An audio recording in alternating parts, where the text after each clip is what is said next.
তাদের সহ আমাদের সামনে আজকে উপস্থিত আছেন বিভিন্ন শিক্ষা প্রতিষ্ঠান প্রধান এবং আজকে আমাদের অনুষ্ঠানের প্রধান অতিথি সুযোগ্য উপজেলা নির্বাহী অফিসার মহোদয় সহ সকলকে আমার সালাম এবং শুভেচ্ছা।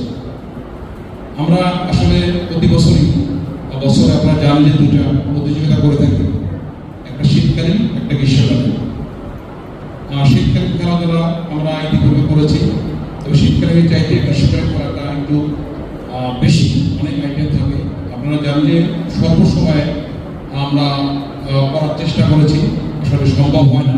আমাদের এখানে গণতন্ত্র স্কুল কম, আমাদের অন্যান্য অনেক সুযোগ সুবিধা কম, তার মধ্যে থেকে আমরা চেষ্টা করছি আমাদের সাধ্য অনুযায়ী সামর্থ্য অনুযায়ী সুন্দরভাবে অনুষ্ঠান এবং খেলাধুলা পরিচালনা। আমি ধন্যবাদ জানাচ্ছি এই যে প্রতিষ্ঠানের সব বিবিএ শিক্ষক যারা অক্লান্ত পরিশ্রম করে এই 2 দিন ব্যাপী আমাদের বিভিন্ন আইটেমের খেলাধুলাকে সাফল্যমণ্ডিত করে তুলেছিলেন এবং সংশ্লিষ্ট প্রতিষ্ঠান প্রধান যারা সবসময় আমাদের সাথে থেকে কাজ করেছেন। আমি আসলে মিস করবো আমাদের প্রধান অতিথি বর্তমানে তিনি গলন্দ উপজেলার নির্বাহী অফিসার, আপনারা সবাই জানেন যে উনি হয়তো বদলি হয়ে গেছেন। আমরা জানি না কয়দিন ওনার সান্নিধ্য পাবো।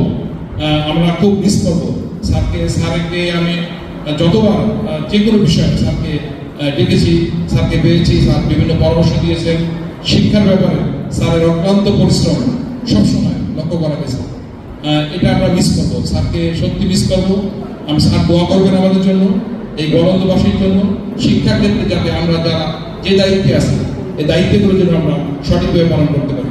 আমরা আর বেশি কথা বলবো না। আমি আজকের যে পুরস্কার বিতরণ অনুষ্ঠান, এখানে বিভিন্ন আইটেমে অনেক প্রতিযোগী অংশগ্রহণ করেছে। তোমরা সবাইকে আসলে প্রথম হতে পারো না, কেউ দ্বিতীয় হবে, এটি স্বাভাবিক।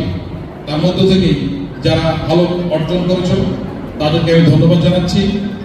এরা জেলা পর্যায়ে কম্পিটিশন করবে, যারা আমাদের বিভিন্ন আইটেমে প্রথম হয়েছ। আমি আশা করব জেলা পর্যায় থেকে তোমরা আরো সুন্দর পারফরমেন্স দেখিয়ে তোমরা বিভাগীয় পর্যায়ে অংশগ্রহণ করবে। আমি সার্বিকভাবে সকল শিক্ষা প্রতিষ্ঠান, শিক্ষার্থী এবং শিক্ষকবৃন্দ সকলকে আবারও আমার ধন্যবাদ জানিয়ে আমি আমার বক্তব্য শেষ করছি।